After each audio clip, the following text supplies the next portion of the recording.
Yo, what's up, guys? So I have a theory today that's based off of the chapter One Piece 1115, and I really like you guys' opinion on it, so listen up.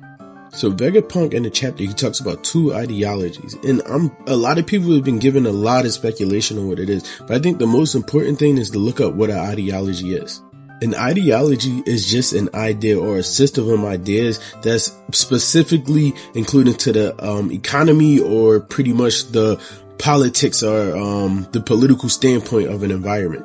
So with that being said, we already know what the two ideologies pretty much are. We have the Revolutionary Army, we have the world government. Those two ideologies stands as freedom and liberation versus control and order.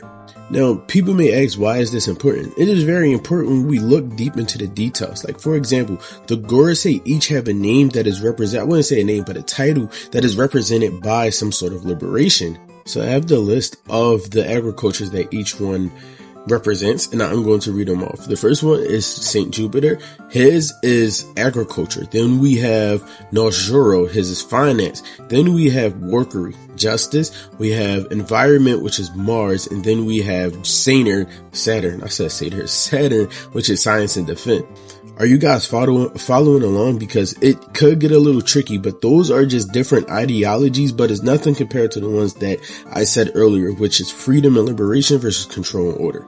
Now, just to get into the two ideologies that I did say, freedom and liberation has already been stated before, and we know who the god of freedom and liberation is, and that seems to just be Luffy, Joy Boy Nika. But what about order and control?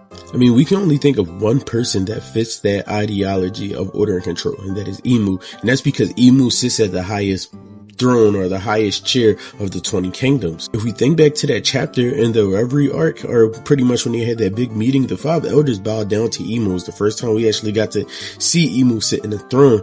And what they said straight up is, what's the light we need to extinguish? The 5 gods bowed down to an even higher god, and that was the one higher god, which is the dictator. And the dictator only knows 2 things, which is order and control. I mean, we could also say it's just a struggle of light and dark, but who knows what is right, who knows what is wrong, who knows what is light, who knows what is dark. This is why Vegapunk said that he is in no condition to judge the war or either side of the war. Alright guys, and that pretty much wraps it up. The two ideologies that Vegapunk said has been fighting each other from the end of the Void Century even to this day has already been revealed to us. We have the Revolutionary Army versus the world government. We have freedom and liberation versus control and order. We have Sun God Nika, aka Luffy, versus Emu. Let me know what you guys think in the comments. If you do like this video, be sure to like the video, comment, and follow. Peace.